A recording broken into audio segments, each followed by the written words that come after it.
নমস্কাৰ সকলো ভকত বৈষ্ণৱগণক মোৰ ভক্তি ভৰা শ্ৰদ্ধা জনালোঁ। বহু আকাংক্ষিত শ্ৰীমন্ত শংকৰদেৱ সংঘৰ আজিৰ প্ৰথম দিনা অধিক ব্যস্ততামুখৰ দলদোপ হেন্দোলদোপ অৱস্থাৰ বিৰাজমান দৃশ্যই অধিৱেশনস্থলী আনন্দমুখৰ তথা অধিক আকৰ্ষণীয় কৰি তুলিছে। এক সুন্দৰ পৰিৱেশে দেহ মন পুলকিত কৰি তুলিছে।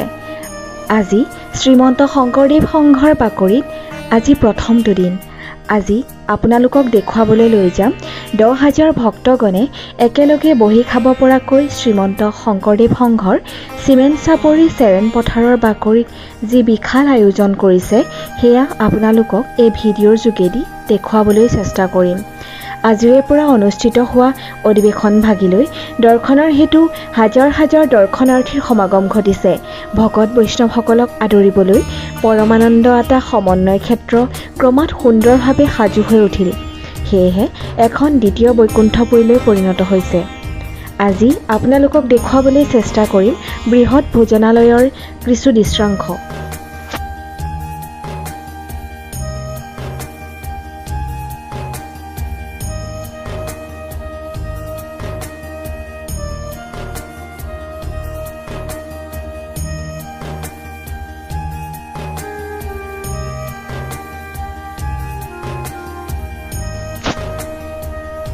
এই ভোজনালয় প্ৰায় 10,000জন ভক্তগণে একেলগে সিদ্ধ প্ৰসাদ গ্ৰহণ কৰিব পৰা এক বিশালাকাৰ ভোজনালয়।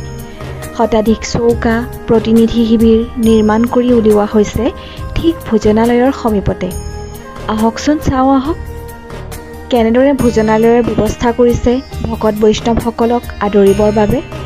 সঁচাকৈ শ্ৰীমন্ত শংকৰদেৱ সংঘৰ অধিৱেশনৰ এই সুবিশাল প্ৰস্তুতি দৰ্শন কৰিবৰ হেতু দিনে নিশাই ভকত বৈষ্ণৱগণৰ সমাগম ঘটিছে। শ্ৰীমন্ত শংকৰদেৱ সংঘৰ এই অধিৱেশনখনিত যুদ্ধকালীন প্ৰস্তুতিৰে ভকত বৈষ্ণৱগণে সুন্দৰকৈ পৰম উৎসাহেৰে অধিৱেশনভাগ সফল কৰি তুলিবলৈ আপ্ৰাণ চেষ্টা কৰিছে।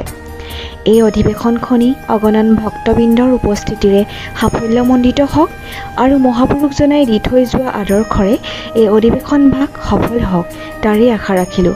শ্ৰীমন্ত শংকৰদেৱ সংঘৰ অধিৱেশনস্থলীত ভক্তগণৰ কঠোৰ পৰিশ্ৰম দেখি অভিভূত হৈছোঁ আৰু এইখিনিতে শলাগ লৈছোঁ আৰু সেৱা জনাইছোঁ। কৃষ্ণ। মহাপুৰুষ শ্ৰীমন্ত শংকৰদেৱ ভক্তি ধৰ্মৰ প্ৰতি অনুগামী ভক্তগণ আৰু অসমীয়া ভাষা সাহিত্য সংস্কৃতিৰ জ্ঞানকৰ্তা সকললৈ মোৰ ভক্তি ভৰা শ্ৰদ্ধা আগবঢ়াইছোঁ। শ্ৰীমন্ত শংকৰদেৱ বৃহত্তৰ অসমীয়া জাতীয় জীৱনৰ এক কাণ্ডাৰী স্বৰূপ আৰু লগতে এগৰাকী পথ প্ৰদৰ্শক।